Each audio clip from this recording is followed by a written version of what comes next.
Hello, আমি শায়লা শবনম রিচি, বাংলাদেশের একজন youth climate activist and this time COP30 ব্রাজিলে বেলিমে অনুষ্ঠিত হচ্ছে। সেখানে ইউথনেট গ্লোবালের ন্যাশনাল রিজিওনাল কোঅর্ডিনেটর হিসেবে এখানে রিপ্রেজেন্ট করছি আমার দেশকে।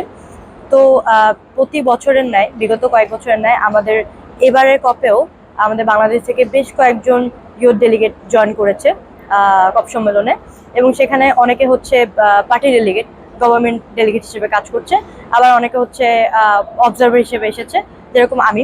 তো সেক্ষেত্রে আমার কাছে মনে হয় যে বিভিন্ন রকমের ডেলিগেশনের কাজ বিভিন্ন রকম হতে পারে, তবে আমাদের মোটিভেশন বা ফোকাসের জায়গাটা মূলত এক।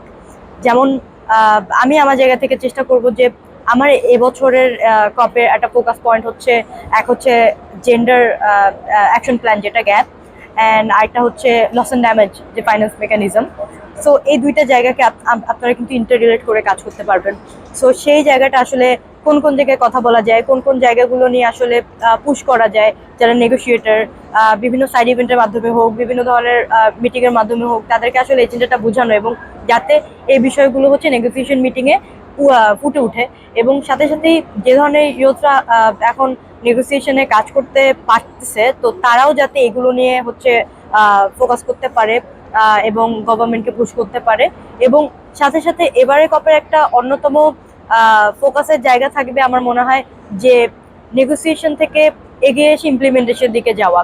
তো সেক্ষেত্রে আমরা সবাই জানি যে ইউএন সেক্রেটারি জেনারেল সে নিজেও হচ্ছে ক্রপ প্রসেস ইটসেলফ এটার উপরেই জোর দিয়েছে যে আসলে ক্রপ প্রসেসটা ঠিক নাকি ভুল, এটা আসলে কি কতটা ট্রান্সপারেন্ট, বা এই প্রসেসের মধ্যে আসলে কত ধরনের ভুল থাকতে পারে। তো এটা আসলে কেমন পর্যায়ে গেলে এই জিনিসটা আরো ইমপ্লিমেন্টেশন দিকে ভালোভাবে হচ্ছে আগাবে।